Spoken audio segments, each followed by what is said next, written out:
नमस्कार, मैं सबनाज और अबजी लाइव देख रहे हैं आप। बिहार में भाजपा से गठबंधन तोड़ने के बाद राजनीतिक जानकारों के अनुसार नीतीश कुमार कहीं ना कहीं प्रधानमंत्री की कुर्सी पर अपनी नजरें गड़ाए हुए हैं। हालांकि नीतीश कुमार ने शुरू से ही इस मुद्दे पर इनकार किया है। उनका कहना है कि वे खुद को प्रधानमंत्री उम्मीदवार नहीं मानते हैं। जी हां, अगर इस मुद्दे की हम बात करें तो नीतीश कुमार ने शुरू से ही इस मुद्दे पर इनकार किया है। उन्होंने सीधे तौर पर कहा था कि मैं खुद को प्रधानमंत्री उम्मीदवार नहीं मानता। लेकिन जिस तरह से उन्होंने विपक्ष को एकजुट करने की कोशिश की है, उससे साफ नजर आ रहा है कि वो विपक्ष की तरफ से प्रधानमंत्री पद का साझा उम्मीदवार बनना चाहते हैं। जी हां, इस तरीके से हम साफ देख सकते हैं, साफ समझ में आ रहा है कि वो विपक्ष की तरफ से प्रधानमंत्री पद का साझा उम्मीदवार बनना चाहते हैं। लेकिन दिल्ली नगर निगम चुनावों में जिस तरह से जेडीयू को मुंह की खानी पड़ी है, जी हाँ, अगर हम बात करें दिल्ली नगर निगम चुनाव की, तो अभी आपने देखी चुका होगा कि जेडीयू को किस तरीके से हार का सामना करना पड़ा, किस तरीके से मुंह की खानी पड़ी है। उसको देखते हुए भाजपा ने नीतीश कुमार के खिलाफ कटाक्ष किया है। आपको बता दें कि दिल्ली नगर निगम चुनाव 2022 में एक बार फिर नीतीश कुमार की पार्टी जेडीयू को करारी शिकस्त मिली है। ये पहली बार नहीं है।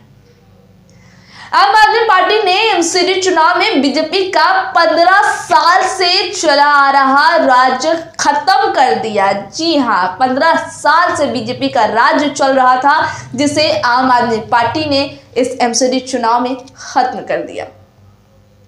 वहीं एमसीडी चुनाव में जेडीयू कहीं टक्कर में नहीं रही। देखिए, बीजेपी तो टक्कर में थी, लेकिन जेडीयू टक्कर में भी नहीं रही। अब इसको लेकर बीजेपी ने नीतीश कुमार पर हमला। भाजपा ओबीसी मोर्चा के राष्ट्रीय मंत्री एवं बिहार भाजपा प्रवक्ता डॉक्टर निखिल आनंद ने कहा कि जेडीयू को दिल्ली एमसीडी में आपका पिछलग्गू बन झाड़ू पोछा लगाने का मौका नहीं मिला। जी हाँ, उन्होंने सीधे तौर पर यह बात कही कि आपका पिछलग्गू बन, मैं फिर से दोहरा रही हूँ, आपका पिछलग्गू बन झाड़ू पोछा लगाने का मौका नहीं मिला। ये बड़ी बात।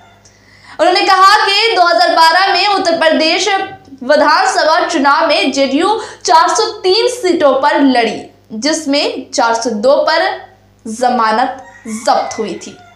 भाजपा नेता ने कहा कि नीतीश जी हाँ, भाजपा नेता ने कहा कि नीतीश जी दिल्ली दूर है। उन्होंने कटाक्ष करते हुए कहा कि शुक्र है कि 2025 तक सीएम की कुर्सी बचा ले। वैसे आपका आश्रम जाना तय है। गौरतलब है कि एमसीडी की 250 वार्डों में से 23 सीटों पर जेडीयू ने अपने उम्मीदवार उतारे थे। जी हाँ, 250 में से 23 सीटें जिस पर जेडीयू ने अपने उम्मीदवार उतारे थे, उनका फोकस उसी वार्ड पर था जहां बिहार के लोगों की संख्या ठीक ठाक है। जी हाँ, उन्होंने उसी वार्डों में फोकस की जहां पर ठीक ठाक संख्या में बिहार के लोग रहते हैं। इसके बावजूद पार्टी कहीं मुकाबले में नजर नहीं आई। भाजपा नेता ने कहा कि नीतीश कुमार की नजर देश की राजनीति पर टिकी है, लेकिन जेडीयू की इस करारी हार से नीतीश कुमार को एक बार फिर झटका लगा है। उन्होंने आगे कहा कि जेडीयू के कई नेता एमसीडी चुनाव के प्रचार में लगे थे।